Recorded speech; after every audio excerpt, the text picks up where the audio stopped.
Elijah Magnier is a journalist and political analyst who joins us from Marseille in France. We also have Robert Fantina, author and journalist, who joins us from Kitchener, Ontario. Welcome to you both. Elijah Magnier, let me first start with you. You had the talks that happened in Doha, and it seemed like the stage was set for perhaps further talks based on the way that Iran saw it. But then you had the sanctions that were imposed by the U.S. What message is the U.S. trying to send Iran when it comes to imposing sanctions while talks had just taken place practically? Thank you for having me. The US is quite confused because we've been hearing for the last month that we still have only a few weeks left for the JCPOA, otherwise, we have to consider it dead. And recently, 4 weeks ago, Rafael Grossi, the director of the IAEA, said exactly the same thing, that in 4 weeks, the JCPOA will Okay. be dead if it is not implemented. Now, what Secretary Blinken said is a pure lie because, first of all, Iran never quit the JCPOA. The US quit the JCPOA in 2019. Secondly, US under Biden administration is yet to return to the JCPOA and hasn't fulfilled its commitment. The US has violated the deal and imposed further sanctions. So Joe Biden is maintaining the Trump policy that he spent many years criticizing, promising that as soon as he takes power, he's going to reinstall the JCPOA. So we hear one lie after another, and the last one comes from Secretary Antony Blinken, who's saying that the absence of commitment from Iran to return to JCPOA when Iran didn't leave the JCPOA is still in it while the US is no longer in it. So what Iran is trying to say is lift the sanction, and I am ready to start a serious deal with you with guarantees. And the Americans are saying, we're not going to lift the sanctions. We are going to keep some entity like the IRGC on the list of sanctions, allowing the US a window to return and impose further sanctions on Iran. So it is just not acceptable. The Iranians offered to talk in Doha, that was very significant. It is in the Middle East, it is in the Gulf area, sending a strong message that we countries of the Middle East and the Gulf can sort out our problems. We want a deal where our partners in the Middle East are aware what's happening, but we're not going to cross our own red lines, and we're not going to accept the remaining of sanctions and let the Americans start lifting all the sanctions first. Indeed. Well, many of the reactions that we're about to review came from the tweet that Antony Blinken actually had sent out saying that it's going to continue targeting Iran's exports on energy and petrochemicals. Let's take a look at some of them as it was posted online.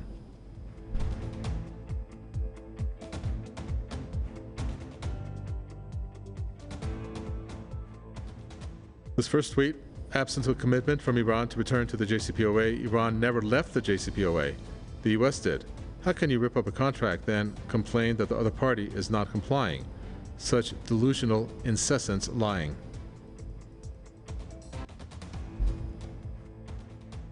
Next, the Trump-era policies continue. Why? This is the consensus policy of the rulers.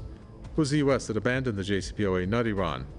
The Biden administration could have re-entered it, but it wanted to renegotiate the agreement while holding a gun to the head of Iran. Next, look at this absolute psychopathy. It was Trump who pulled out of the JCPOA, and Joe Biden who refuses to return to compliance. U.S. simply proving Iran can never trust it.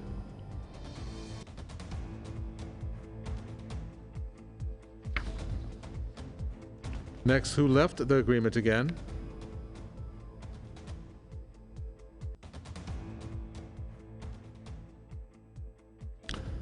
Next post: leaving aside Blinken's massive lie about the JCPOA, it's worth considering why he is imposing new sanctions on Iran's petroleum sector in the middle of a global energy crisis. In 2016, he told AIPAC his commitment to Israel's strength was inherited from his family.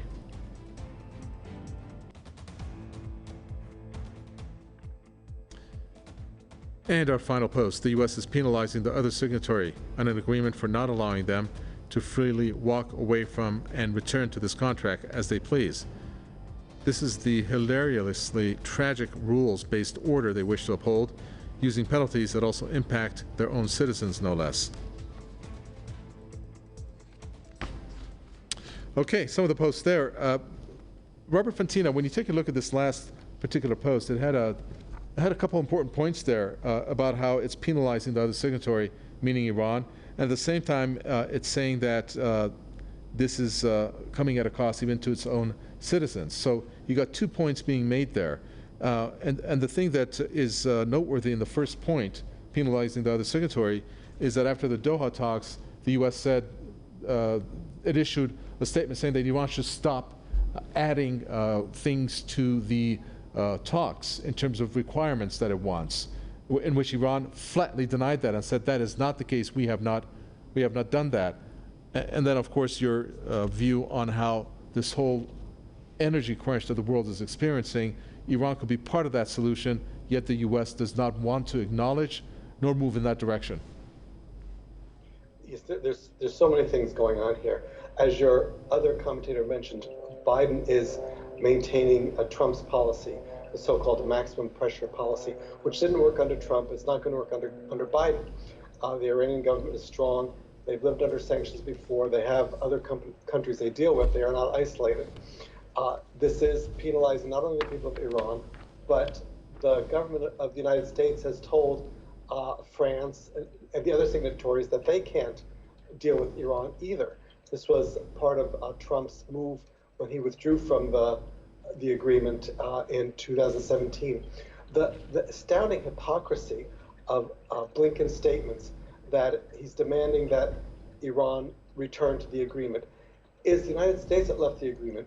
Iran maintained its agreement for a full year afterwards, which it didn't have to do. Once one party in a contract violates the agreement, as one of those Twitter posts you mentioned stated, then the other, it's unreasonable for that party to expect the other parties to maintain it. The United States should be at this point making every effort to accommodate Iran because it violated the agreement, and if it wants Iran to come full, it needs to do whatever is necessary. Sanctions that were away and that have been issued since then recompense Iran for the damage that was done, and then begin with Iran and allowing the others. There's a worldwide energy. I'm sorry, I got to unfortunately jump in here. Robert Fantina, we're having audio connection problems with you. It's a good time, before I get to you, Elijah Magnier, to review some more viewer comments that we have and to ask your reaction to one of them in order to get a better idea about what is going on in terms of the reactions coming, in particular, from Anthony Blinken and how he has continued saying that it's going to target Iranians' energy sector. Let's take a listen to some of them.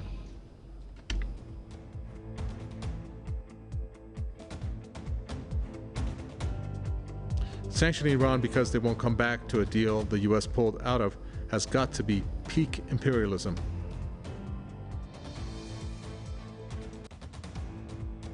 Next post, how very American. You disgust me. It's the U.S. who dropped out of the JCPOA. It is Biden-Blinken who refused to lift sanctions imposed by Trump when he abandoned U.S. commitment to the Iran deal. And now you're doubling down. Why should Iran commit when you refuse to negotiate in good faith?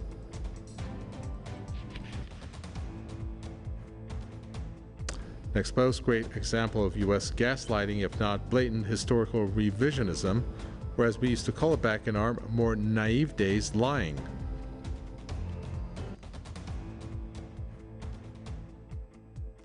Next, U.S. arrogance is extraordinary. U.S. pulled out of the JCPOA, and now, as parties are negotiating, U.S. says it will impose more sanctions on Iran if it does not commit to rejoining JCPOA under terms not yet agreed to when U.S. walked away from it, even though Iran was in full compliance.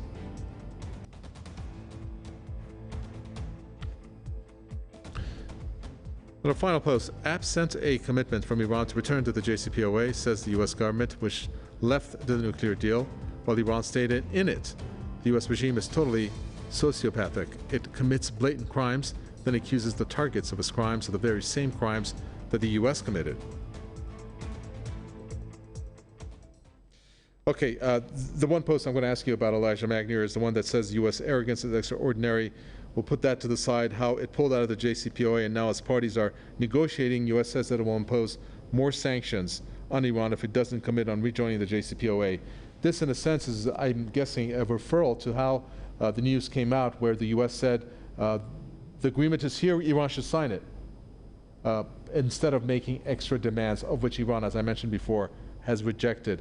Why is the U.S. presenting the case this way, unless it has ulterior motives, as in setting this up for failure?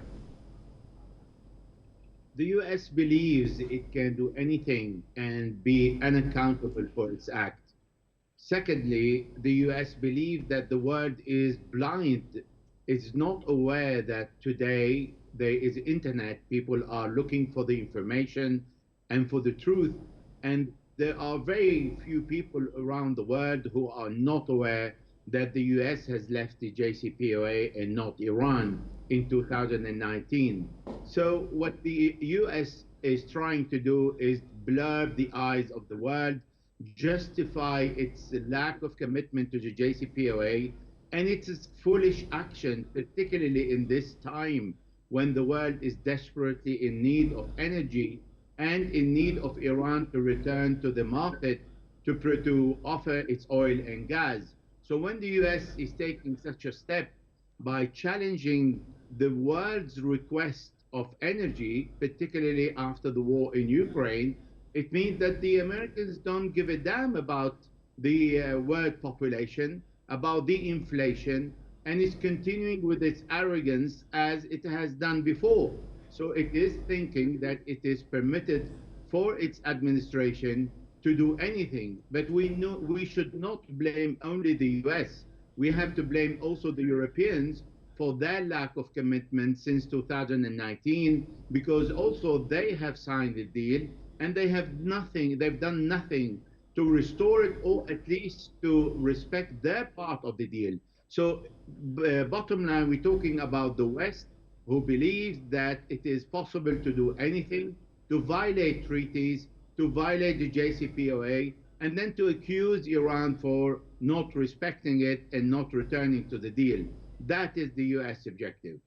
Well, I mean, the U.S. Sends out just mixed signals, unless it's on purpose, but it doesn't make any sense. Robert Fantino, for example, when Robert Malley, the U.S. Special Envoy on Iran, has said maximum pressure campaign has failed. This has come through many U.S. politicians who have also acknowledged that.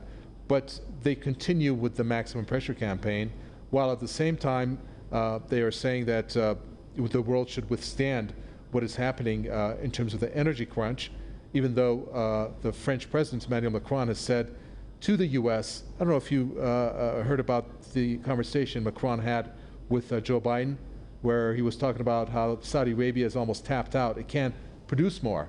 And so is the case with Dubai. And he said that Iran and Venezuela should come back. That would require, of course, the U.S. to tone down and take away the sanctions. Why does the U.S. continue this failed maximum pressure campaign? The U.S. government continues to believe that might makes right, that they're a very strong country and that they can make the orders and make other countries do their bidding. This is not the way it is anymore. It might have been that way for generations, but it simply isn't anymore. Iran is a powerful country. It will manage regardless of what the United States does. There's also, we have to bring in the Israeli component. Blinken and Biden are both Zionists. They are committed, as they say, to, they have ironclad commitment, they say, to Israeli security, and Israel considers Iran its arch enemy. And therefore, anything that can weaken Iran is in Israel's benefit, and the United States wants to support that. However, they don't look at reality.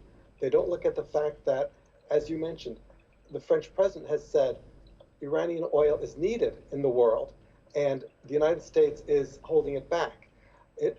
As the other commentator mentioned, the United States government doesn't care about the people of the world. It only cares about power and profits, and that's all it's concerned with. So the fact that people may be hungry, they may be cold, they won't have energy to run their businesses and so on, doesn't matter to the United States. The United States just wants to get its way. The idea of diplomacy is unheard of in the United States. It's gunboat diplomacy, which is sometimes called. They will sometimes say a nice thing, but then hold a gun to someone's head. And Iran is not going to allow itself to be victimized by the United States. Thank you very much for that. Robert Fantina, author and journalist from Kitchener, Ontario. Thank you. Elijah Magnier, thank you so much for your contribution. Journalist and political analyst from Marseille in France. And with that, we come to an end for this edition of the News Review. Thanks for tuning in.